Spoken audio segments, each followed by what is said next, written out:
이스라엘아 들으라. 우리 하나님 여호와는 오직 유일한 여호와이시니 너는 마음을 다하고 뜻을 다하고 힘을 다하여 내 하나님 여호와를 사랑하라.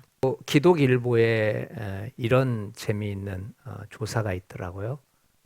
당신은 주일 성수를 잘하고 계십니까? 그 20세 이상 교회를 다니는 500명 성도에게 물어봤던 질문이에요. 예, 주일 성수를 잘하고 있습니다가 68.5% 정도 나왔어요. 예, 그리고 한 교회를 비정기적으로 출석하고 있습니다. 매주는 아니지만 그냥 시간 날 때마다 합니다. 이렇게 18.6%가 있었고요.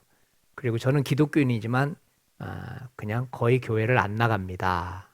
이렇게 말하는 분이 5% 정도 되더라고요.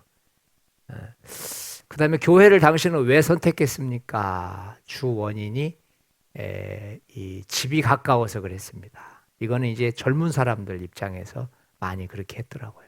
그리고 이 어떤 관계에 의해서 모태신앙이기 때문에 혹은 어머니가 다니니까 혹은 자녀가 다니니까 이렇게 해서 관계에 의해서가 17%, 그리고 목사님 설교 때문에 다닙니다가 17% 정도 나왔어요. 교회 만족도를 이야기하는데 65%가 예배의 분위기를 보고 등록합니다. 이렇게 얘기를 했어요. 그러니까 우리 교회도 굉장히 예배가 은혜로워져야 돼요. 그래서 많이 기도해야 되고 그렇게 해야 될 것 같아요. 목회자 만족도를 보니까 설교 내용을 보면서 많은 사람들이 등록을 하더라고요. 제가 각성해야 될 것 같습니다. 그리고 이제 목회자의 인격과 그다음에 교회 행정의 모습을 보면서 또 이제 이렇게 만들어져 있더라고요.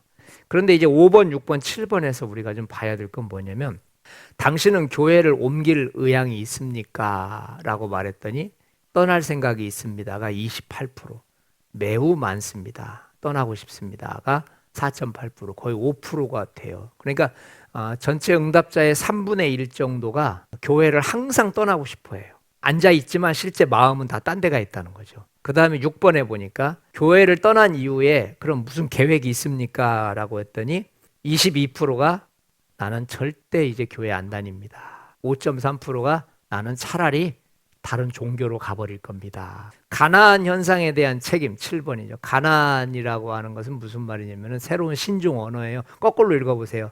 안 나가. 나 교회 안 가. 예.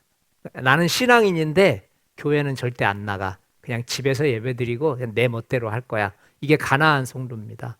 가나안 성도가 지금 우리 기독교인들이 한 800만, 900만이라고 하는데 가나안 성도가 얼마나 되는지 아십니까?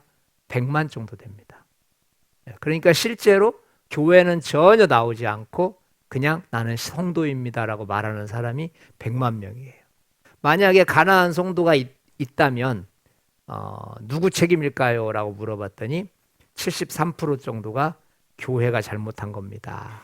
그리고 10.8% 정도가 자신이 잘못한 겁니다. 모든 질문에 공통점이 있지요. 직접 사람에게 물어봤다는 거예요.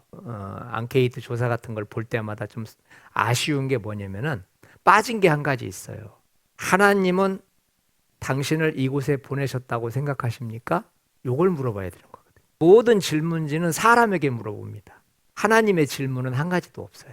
당신의 의견을 묻지 말고 이제는 그렇다면 그럼에도 불구하고 하나님은 당신에게 어떤 생각을 가지고 계십니까에 한번 동그라미를 쳐라고 해봐라. 여러분들은 예수님을 믿고 신앙생활을 하시면서 신앙생활은 어떻게 해야 된다라고 생각을 하세요?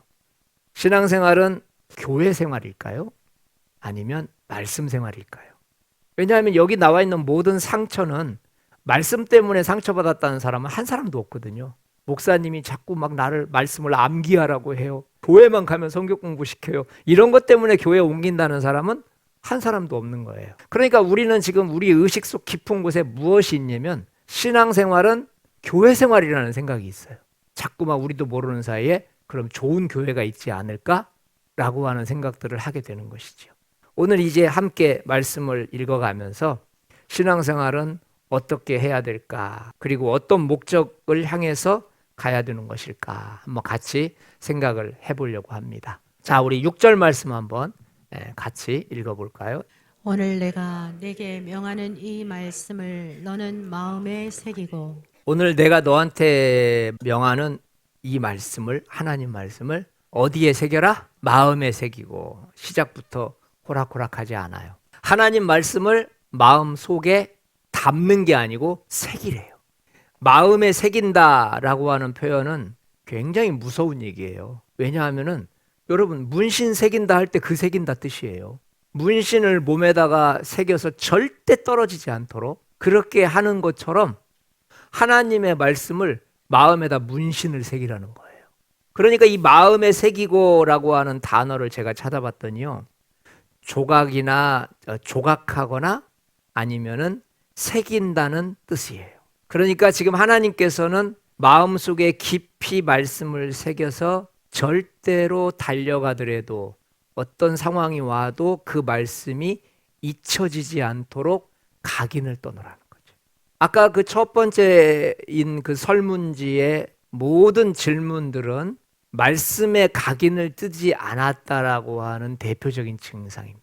우리들이 가지고 있는 신앙생활이 교회 생활이 신앙생활이 되지 않기를 바랍니다. 교회 생활은 신앙생활이 아니에요. 그건 사람들의 모임이죠. 진짜 신앙생활은 말씀 생활이에요. 그래서 여러분들이 힘들고 어려운 생활을 할 때, 나는 힘들어. 말씀을 암기하는 게 힘드신가요? 하나님 뜻대로 살지 못해서 너무너무 괴로우신가요? 그럴 때 힘들다고 하는 거예요. 그러니까 우리들의 의식 속에 우리도 모르는 사이에 신앙생활은 교회 생활이다라고 하는 것이 각인이 되다 보니까 이제 6절부터 9절까지 우리가 잠시 살펴볼 텐데 정말 까무러칠 정도로 기절할 일들이 많습니다. 마음에 말씀을 새겨라. 매우 부적절하게 들려요. 마음의 말씀을 담고 다녀라. 말씀을 졸졸졸 외우고 다녀라. 그리고 말씀을 매일같이 읽어라. 이렇게만 해도 부담이 덜 간다고요. 그런데 하나님 말씀을 네 마음속에다가 문신을 새기듯이 각인을 하라는 겁니다. 부담이죠. 7절 한번 볼까요? 내 자녀에게 부지런히 가르치며 집에 앉았을 때든지 길을 갈 때든지 누워 있을 때든지 일어날 때든지 이 말씀을 강론할 것이며 부지런히 자녀들에게 가르치라. 이 부지런히 가르친다는 말 자체가 어디서 나왔냐면 새긴다라고 하는 단어를 이렇게 번역해 놓은 거예요. 그러니까 날카롭게 한다. 그리고 반복적으로 가르친다. 그러니까 여기서 너의 자녀들에게 말씀을 부지런히 가르친다라고 하는 말은 쉬지 말고 가르쳐라. 매일 가르쳐라. 이런 뜻이 아니고 반복해서 가르치고 중요한 것은 강조해라라는 뜻입니다. 집에 앉았을 때든지 길을 갈 때든지 누워 있을 때든지 일어날 때든지 이 하나님의 말씀을 어떻게 하라? 강론하라. 강론하라. 마치 대화를 하듯이 주거니 받거니 하면서 가르쳐 주라는 거죠. 저는 며칠 전에 어느 목사님과 아들이 대화하는 것을 보면서 정말 큰 충격을 받았습니다. 영화에서나 보던 대화들을 하시더라고요. 저도 많이 질투가 나더라고요. 제가 옆에 있는데 아들 왔어? 그래, 오늘은 어떤 일이 있었지? 그랬더니 아들이 20살이 넘은 아들인데 아버지 오늘 이렇게 하고 학교에서 이런 일이 있고 또 뭐 서클에서 이렇게 했었습니다. 그렇구나. 그래, 거기서 너 하나님은 어느 곳에 계셨어? 제가 이렇게 하는데 제 마음속에 이걸 주셨고 또 이렇게 하는데 제 감정 속에 역사하셨습니다. 그렇구나. 하나님이 그럼 오늘 너에게 그렇게 역사하셨구나. 오늘 아버지는 하나님께서 이렇게 역사하셨다? 그러면서 이제 저하고 만난 이야기도 하고 또 저를 통해서 하나님이 들려주신 말씀도 하고 이렇게 이야기를 하는 거예요. 저는 사실 그런 거 영화에서나 봤지 실제 이렇게 가까이서 보긴 처음이거든요. 너무 질투가 나는 거예요. 세상에 저게 교육인데. 저 멋진 걸 내가 왜 못 배웠을까? 여러분, 강론한다는 말입니다. 이렇게 길거리를 가다가 혹은 자연을 가다가 아들 저기 새가 보이니? 저 새가 지금 울고 있는 것 같니? 하나님을 찬양하고 있는 것 같니? 그냥 강론하는 겁니다. 그리고 계속해서 얘기하는 거예요. 일상 속에서 산책을 하다가 혹은 대화를 하다가 혹은 어떤 문제가 터졌을 때 아, 그렇구나. 그러면 그 문제 속에서 하나님은 너한테 무슨 말씀을 하시는 것 같니? 이 강론하고 있는 것이죠. 우리는 이렇게 사실 잘 못합니다. 그리고 우리 부모님들에게 이런 훌륭한 것들을 잘 배우진 못했죠. 역시 우리 자녀들에게도 잘 전수해 주지 못하는 게 사실이에요. 자, 우리 한번 6절을 한번 더 부탁드려요. 내 손목에 메어 기호를 삼으며 내 미간에 붙여 표로 삼고 너는 그것을 말씀을 너의 손목에 메어라 말씀을. 그리고 기호를 삼아라. 기호라는 것은 표시. 이렇게 나 맸어요. 이렇게. 그 다음에 내 미간에 붙여서 표를 삼고. 야, 하나님의 말씀을 이렇게 주렁주렁 이렇게 가지고 다니래요. 그리고 계속 보래요. 이렇게. 미간에 붙이래요. 손이라고 하는 것은 영적인 의미로 보면 실천하는 걸 얘기하는 거예요. 말씀을 듣지만 말고 실천해라. 그리고 이 이마라고 하는 것은 말씀을 이마에 붙인다라고 하는 것은 너의 판단을 말씀 중심으로 하라. 그러니까 사실은 굉장히 의미가 있는 거죠. 내 손목에 매어서 기호를 삼는다. 이 말씀을 딱 가지고 다니면서 기호를 삼으라는 거예요. 손목에다가 혹은 이마에다가 라고 하는 말은 우리들의 말씀이 실천을 중심으로 해야 되고 또 사고를 말씀 중심으로 생각해야 된다라는 뜻이겠죠. 쉬운 거 아닙니다.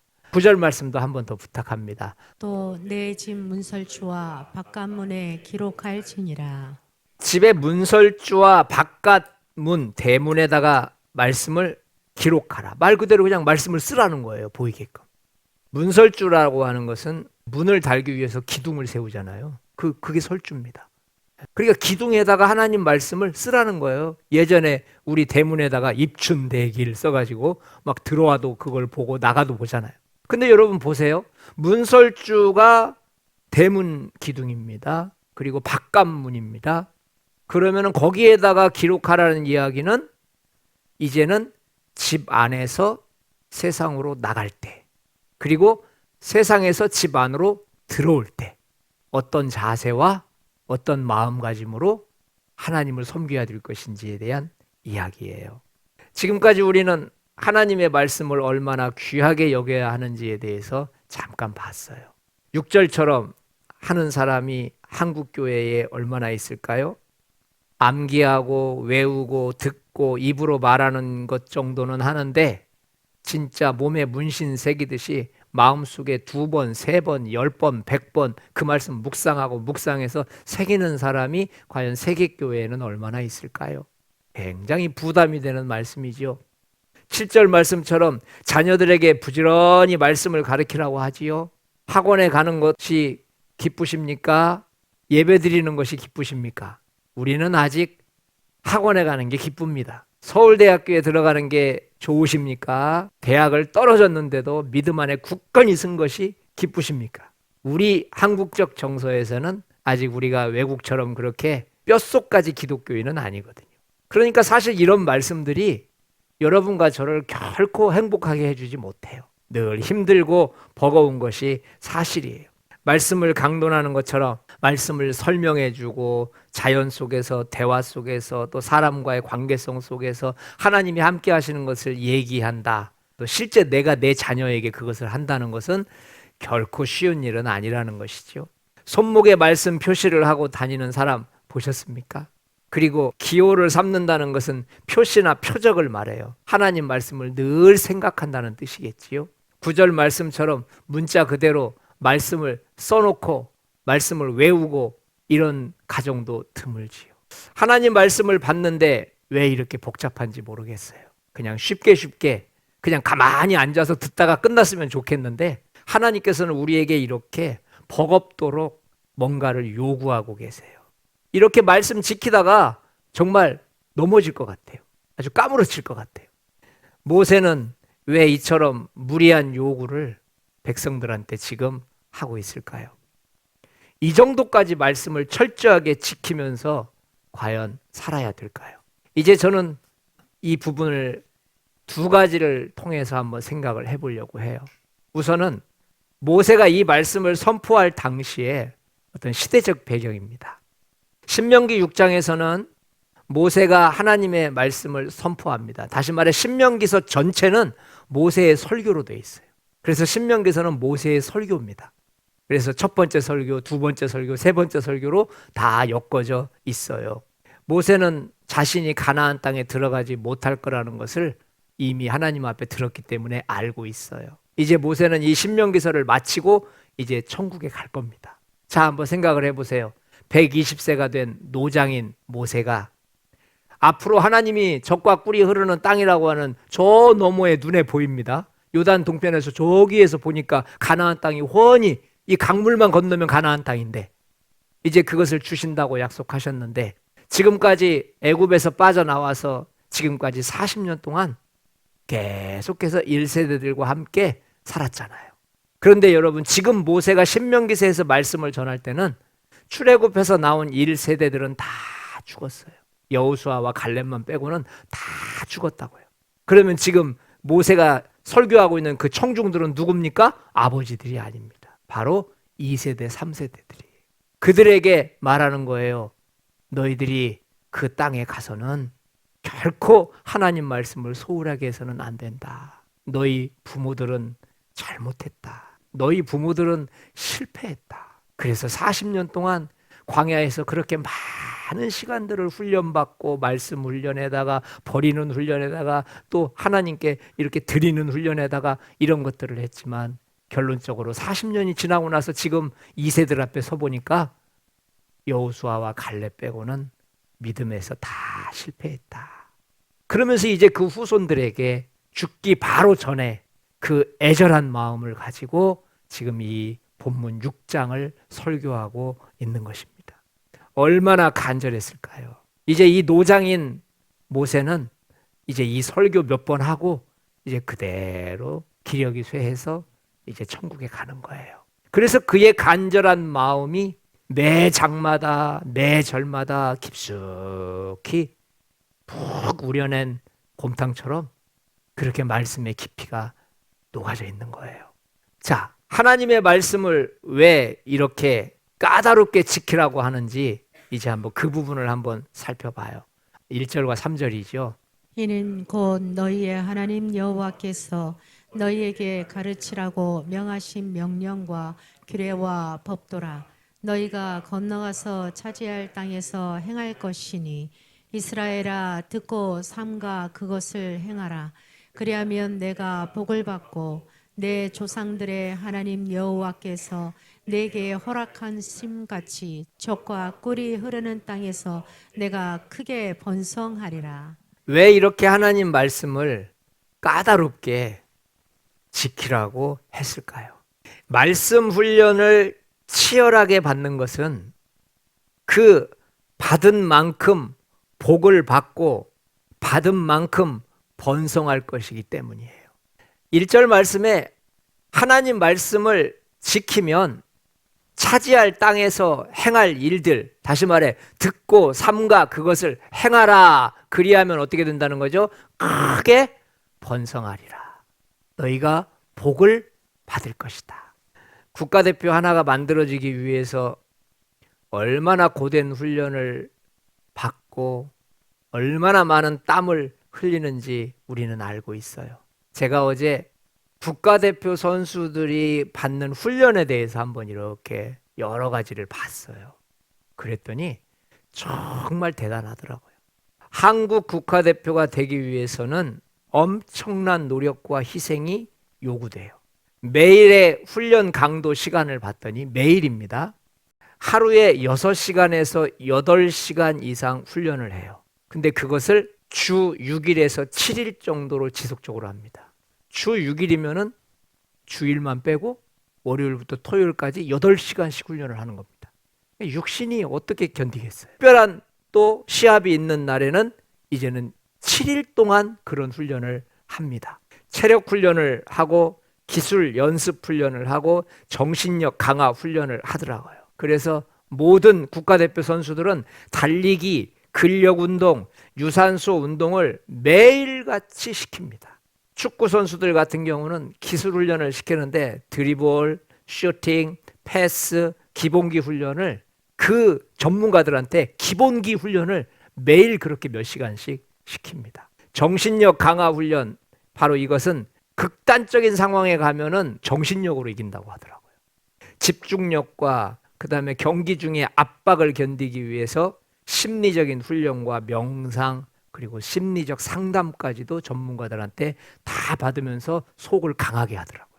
또 훈련 캠프와 합숙 생활을 한번 봤더니 일주에서 길게는 몇 달 동안 숙소를 떠나서 이 훈련 캠프에서 하게 되는데 외부와의 차단이 멈추게 됩니다. 왜냐하면 그렇게 되지 않는 이상 함께 합숙을 하면서 팀워크를 만들어내기 위해서 서로 하나가 되기 위해서 모든 외부와의 차단을 막아버린다고 해요. 그리고 합숙 훈련의 집중도를 높이기 위해서 하루에 10시간 이상 훈련을 하고 국제대회가 앞에 있었을 때는 그 훈련은 더 강해진대요. 사람이 할 수 있는 일이 아니죠. 고통과 부상을 극복하는 훈련이 있더라고요. 그래서 재활 훈련을 해요. 어쩔 수 없이 운동을 많이 하기 때문에 몸이 힘들고 부상을 당할 수밖에 없어요. 그런데 방법은 빨리 회복되는 방법밖에 없잖아요. 그래서 가만 놔두지 않고 빨리 회복될 수 있도록 또 재활 훈련을 시키더라고요. 거기에 또 엄청난 물리치료사와 심리상담사, 마사지사, 특수운동 프로그램 관리하는 사람들까지 거기에 있어요. 그들은 절대로 사생활이 없습니다. 철저하게 차단된 상태에서 만들어요. 왜 제가 지금 국가대표 이야기를 할까요? 지금 본문에 등장하는 6절부터 9절까지의 그 말씀, 사람이 저걸 어떻게 할 수 있어? 그냥 예배만 참석하면 되는 거 아니야? 그냥 성경 잘 외우면 되지. 무슨 마음에 새기고 부지런히 가르치고 강론하고 문설주에 칠하고, 도대체 왜 이렇게까지 우리를 귀찮게 하실까요? 하나님께서는 저와 여러분들을 국가대표로 만들고 계신 겁니다.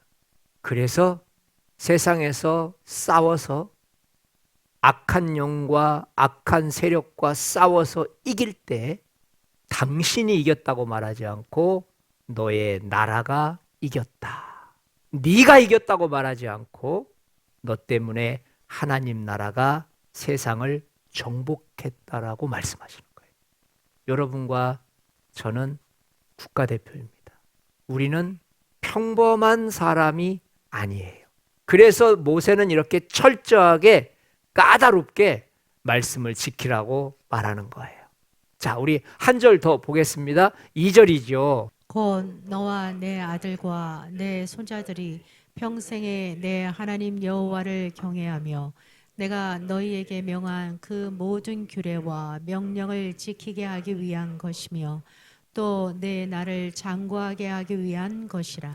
말씀 훈련을 치열하게 받는 이유는 그렇게 국가대표가 되어져야 비로소 다음 세대에게 신앙을 전수할 수 있기 때문이에요. 지금 이런 모습으로는 우리 자식들 절대로 다음 세대에 못 갑니다. 그래서 하나님께서는 너와 내 아들과 내 자손들이, 그러니까 결국 그렇게 치열하게 말씀 훈련을 시키고 예배 훈련을 시키고 절제 훈련을 시키고 경건 훈련을 시켰던 그 이유는 너와 내 아들과 내 손자들 때문입니다. 다음 세대에게 말씀을 전해줘야 되는데, 다음 세대에게 신앙을 넘겨줘야 되는데, 이 정도 국가대표가 되지 않고서는 그 아이들이 우리를 보면서 에헤이 엄마처럼은 나도 해, 에이 아빠처럼 한다면 놀면서도 얼마든지 할 수 있어. 절대로 신앙교육이 안 된다는 거예요. 그래서 신앙이 다음 세대에게 전수되어졌을 때 세 가지가 전수되는 거예요. 첫 번째는 뭐냐면은 여호와를 경외하며 그들이 하나님 섬기는 법을 배우게 되는 거예요. 그리고 두 번째는 뭐냐면은 규례와 명령을 지키게 하기 위한 것이라. 그들이 하나님 말씀대로 삶에서 살아가는 것을 우리를 통해서 배우게 돼요. 그리고 세 번째는 내 나를 장구하게 하기 위한 것이라. 우리 자녀와 우리 손자들의 전성기가, 부흥기가 오랜 시간 지속돼요. 또 그 녀석들이 나이가 들어서 우리처럼 되면 또 그런 훈련을 통해서 또 다음 세대에게 가게 되는 거예요. 만약에 신앙이 전수가 되지 않았을 때 우리는 세 가지를 놓치게 돼요. 여호와 경유하는 법을 놓치게 됩니다. 그래서 하나님 앞에서 방자하게 예배드려요. 어떤 사람은 껌을 쫙쫙 씹으면서 예배를 드려도 뭐라고 할 수가 없어요. 신앙이 자유잖아요. 이래요. 여호와 경외하는 법을 배우기 힘든 거예요. 또 신앙이 전수지지 못함으로 인하여서 하나님 말씀대로 지키고 행하는 것들이 사라집니다. 세속화되어지겠죠. 그리고 신앙을 전수하지 못하면은 우리 자손들의 장구한 날이 사라집니다. 세상 사람들이 다 좋은 거 뺏어가 버립니다. 우리 자손들은 아무리 열심히 해도 다 미말의 꼬리밖에 안 됩니다. 장구한 날이 사라져 버려요. 9절 말씀에 문설주에도 하나님 말씀을 기록하고 바깥문에도 하나님 말씀을 기록하고, 지금 이것을 매주자라는 거예요. 한국말이 아니죠. 매주자. 유대인들의 집을 방문하면 현관 문설주에 아주 작고 긴 네모 상자가 이렇게 있습니다. 이게 매주자라고 하는 거예요. 그들이 지금 여기 신명기서의 6장 9절 말씀을 그대로 실천하는 거예요. 대문 앞에다가 말씀을 딱 걸어놓고 그 안에 이제 6장의 말씀, 오늘 읽은 본문의 말씀이 그 안에 이제 종이로 들어가 있습니다. 그러면서 가장으로부터 시작해서 어린 손자 손녀들까지 집에서 나갈 때 거기에 손을 얹고 기도합니다. 하나님의 말씀이 여기에 기록되어 있습니다. 하나님의 뜻대로 세상으로 나가겠습니다. 그리고 그들이 다시 돌아오면서 집 앞에서 여기에 손을 얹고 기도합니다. 이것이 유대인들의 삶입니다. 집 안에서만 하나님을 섬기는 것이 아니고 기도한 후에 집 밖에 나가서도 그대로 하나님과 언약을 지킵니다. 왜 문설주와 왜 바깥문에다가 해라고 했을까요? 하나님 말씀은 집 안에서도 흥황해야 하지만 세상 속에서도 하나님 말씀대로 접목돼야 될 줄 믿습니다. 제가 도표를 하나 더 가져왔습니다. 우리 같은 원세대가 다음 세대에게 무엇인가를 전달하려고 할 때 어떤 전달력의 크기가 있는가? 자, 1세대가 우리라고 생각을 해봅시다. 우리는 100% 지금 여기에서 하나님을 섬깁니다. 그런데 그것이 다음 세대를 가면서 70%에서 80%까지밖에 전달해 줄 수가 없습니다. 왜냐하면 우리는 하나님을 직접 몸으로 경험하고 영적으로 경험한 세대이지만 그것을 세대에게 경험을 넘겨주지 못하고 학습만 넘겨주는 겁니다. 하나님이라는 분을 직접 영으로 몸으로 체험하게 해주지 못하고 그냥 말로만 전해주는 거예요. 그러다 보니까 30%가 어디론가 쑥 빠져나가 버립니다. 그리고 그 자식 세대는 그 다음 세대에게 하나님을 전할 때 이제는 효과가 40%에서 60%밖에 나오지 않아요. 이 정도 되면은 무엇이냐면 하나님이라는 분이 있는데 아이 몰라 나도 할아버지한테 들었어. 야 임마 자세한 거 물어보지 마. 그냥 우리 어머니가 그렇게 얘기하더라. 그냥 하나님이 계시대. 그래서 이 아이들은 거의 40% 정도가 이제 남고 다 세상으로 가버립니다. 그럼 그 다음 세대의 4세대까지 가면 어떻게 되느냐? 20%가 남게 됩니다. 그러면 이 한국 교회는 그리고 여러분과 저의 이 가게, 우리의 가족들은 100명이 섬겼던 것들이 30년을 세대로 했을 때 100년 정도 흘러가게 되면은 이 교회 안에는 20명 정도 남게 되는 겁니다. 이것도 이론적인 겁니다. 더 적을 수도 있습니다. 우리는 10월 27일에 광화문에 나가서 100만 명 회개 운동을 했습니다. 왜 갔을까요? 우리 때문에 간 건 아닙니다. 왜냐하면 우리는 이렇게 살다가 신앙 잃어버리지 않고 가면 전혀 문제될 거 없습니다. 그런데 앞으로 만들어질 이 악법들은 지금 막아내지 못하면 우리 다음 세대들은 정말 큰 곤욕을 당하게 됩니다. 우리 다음 세대들이 우리를 보면서 한스럽게 생각할 것입니다. 뭐 재산을 물려줬네, 뭐 기업체를 물려줬네, 그거는 불신자들 이야기입니다. 정말로 믿음으로 살기를 원하는 우리 자식들과 우리 손자 손녀들은 도대체 우리 부모 세대는 무엇을 했길래 우리에게 이렇게 엄청난 악법을 선물로 준 것입니까? 공식석상에서 기도를 하고 싶어도, 식사 자리에서 기도를 하고 싶어도 도무지 법이라는 것으로 다 묶어놔가지고 불법을 만들어 놨으니 이제는 극소수의 몇 사람만을 위해서 이제 모든 99명이 피해를 봐야 되는 그런 시대가 도래하고 있습니다. 우리 다음 세대는 정말 심각해질 것입니다. 대한민국의 출산율입니다. 1년에 20만 명밖에 안 태어납니다. 그런데 여러분, 20만 명의 출생아 중에 10%가 기독교인이라는 가정입니다. 그렇게 될 리 없습니다. 10%가 기독교인이 된다라고 합시다. 그러면 2만 명입니다. 그런데 한국교회는 지금 5만 개가 넘습니다. 매년 2만 명의 새로운 생명이 출생하는데 한국교회는 6만 개, 5만 개의 교회를 가지고 있습니다. 그럼 어떤 일이 벌어집니까? 3개 교회, 한 교회, 두 교회는 주일학교가 없고 세 번째 교회가 한 사람 등록한다는 얘기입니다. 그러면 앞으로 3개 교회 중에 하나는 주일학생이 없을 수도 있습니다.